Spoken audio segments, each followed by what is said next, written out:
President Johnson and trustees.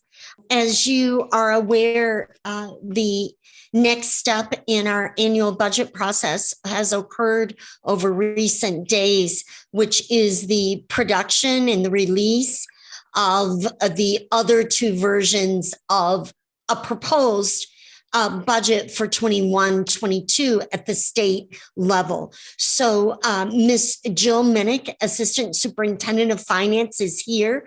Trustees, you remember a few weeks ago you had the executive version. So what Ms. Minnick is adding this evening is the Senate version and the House version. And she's joining us now to share that. She will reference you to our budget timeline. You're very familiar with it. Just a reminder, lots more will happen. Many more moves will be made. This is still very preliminary. And yet it is always a good step in the process when we have the three versions to compare. Trustees, I know that you all continue to advocate on behalf of children in Michigan for appropriate school funding. Never has school funding been any more important than it will be as we come out of COVID. We know there are many, many needs to support our students and our families, our parents, and our staff in moving forward over the coming years. So as we look at this budget this evening, and trustees, you're aware we're also in conversations about additional appropriations. So just a reminder, trustees, what you're seeing this evening is really our regular budgeting process for the spring general budget. Many of the headlines that are running now are about additional appropriations. As you all know, trustees, that process is still out there working itself through. So what you'll see this evening is really just the regular lanes of the road that we normally travel during our budgeting process. I am certain we will have more discussions about these additional appropriations that are in discussion at this time. So with that, Ms. Minnick, thank you for bringing this important information forward this evening. Thank you, Dr. Swift. Good evening, trustees. As Dr. Swift mentioned, this evening, we will take a look at those House and Senate budget proposals that have come forth, and we will contrast those as well alongside the executive budget proposal. The House and Senate proposals of the school aid budgets for next fiscal year are a step toward the overall state of Michigan budget adoption, but it comes at this time of year, I believe, to assist school districts in helping inform their budget adoptions that must be adopted by June 30. So here in the Ann Arbor Public Schools, we have our own budget adoption timeline, and we can see that the timeline here in Ann Arbor begins in January, and that is with the State of Michigan's Consensus Revenue Estimating Conference that took place in January, as well as the release of the executive or the governor's proposed budget that was released in February. And I shared some information and outcomes of those events with you at previous board meetings. But here we are in April with our budget discussion and our review of the executive, Senate, and House budgets. Next up, after this evening, during the month of May, we will be reviewing budget projections, and we look forward to the second Consensus Revenue Estimating Conference that is scheduled for May 21st. And you'll note that I labeled this as a revised timeline, and that is because in the timeline that I recommended to the board, I tentatively had May 14th as the date of the second Consensus Revenue Estimating Conference. It typically takes place around the 15th or mid-month, and it's just 1 week later, but it does impact the remaining steps of our timeline. So what you see on the screen here is just an excerpt from that timeline, and we will take a look at the rest of that timeline here in just a bit. So the school aid budget proposals, again, are the executive budget proposal that was released in February, the House of Representatives proposal, or House Bill 4407, and then the Senate proposal, Senate Bill 83. Both of those were released and voted on on this past Thursday, April 22nd. And I should note that when I say the House or the Senate, I am referring to the subcommittees on appropriations. So the primary source of operating revenue for public schools are the proposed foundation allowances and any per pupil funding that may be allocated to public schools. So for next fiscal year, what we see in the budget proposals is, first of all, an increase over the current year's foundation allowances for next year. So in the executive budget proposal, the per pupil increase for Ann Arbor Public Schools was proposed at $82 per pupil for a total estimated increase of $1.4 million.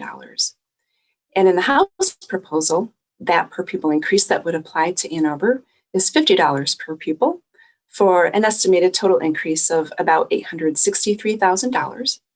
And in the Senate proposal, a per pupil increase of $125 per pupil for a total estimated increase of about $2.1 million. And that's just based on the October 2020 pupil count from this fiscal year.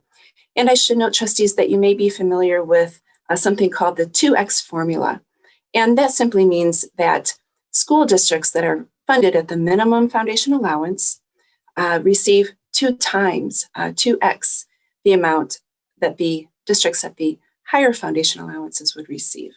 So the amounts I'm presenting here are applicable to Ann Arbor Public Schools. The second type of funding at the bottom of the page here is one-time per pupil funding.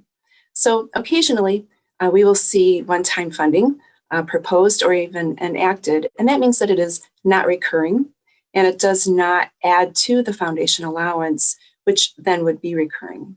So only the House budget proposal indicates any one-time funding, and that is proposed to be uniform across all districts at $120 per pupil, or a total estimated increase of about $2 million for Ann Arbor.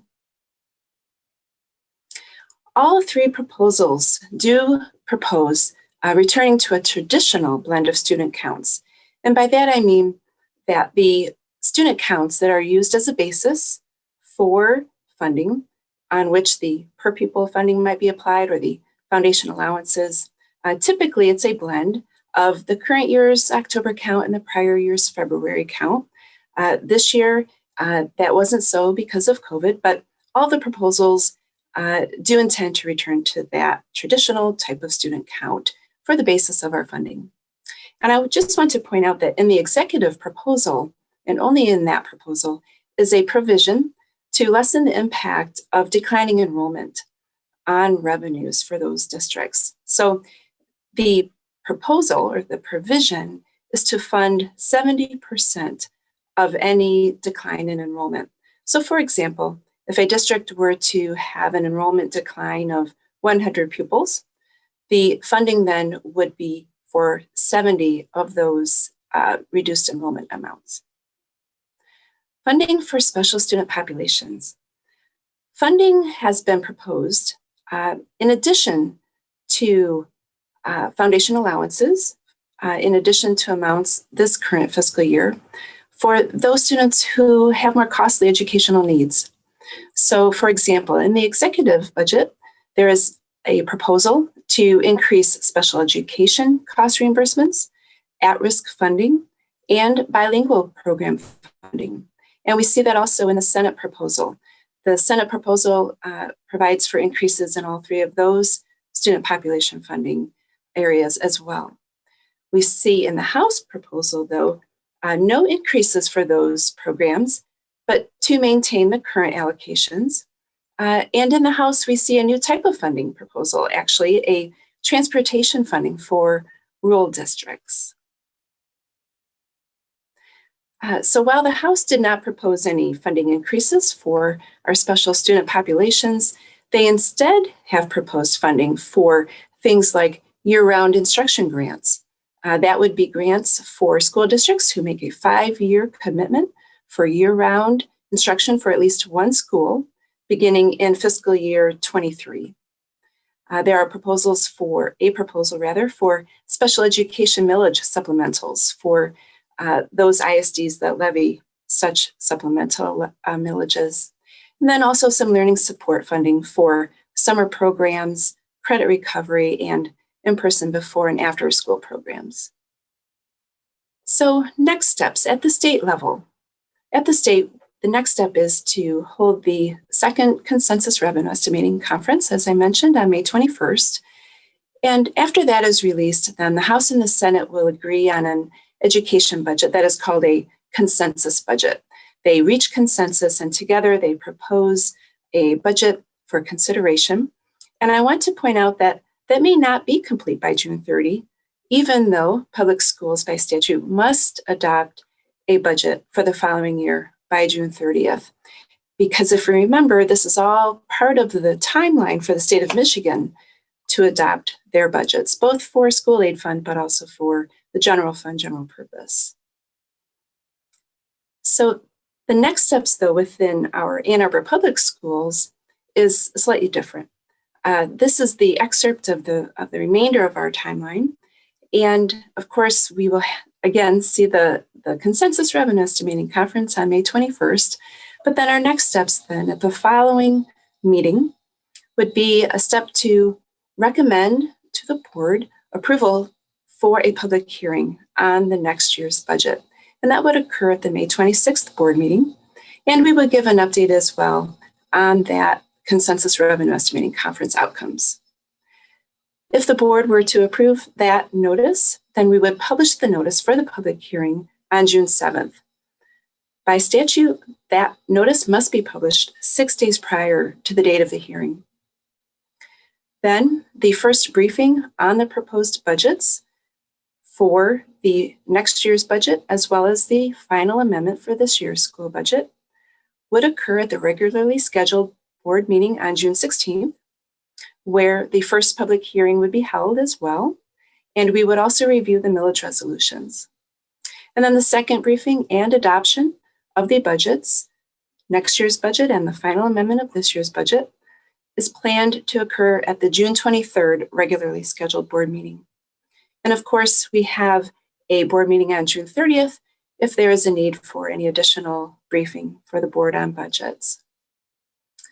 And so that is my presentation, yet I do want to underscore Dr. Swift's comments that all these budget proposals, all three of them, frankly, are very preliminary.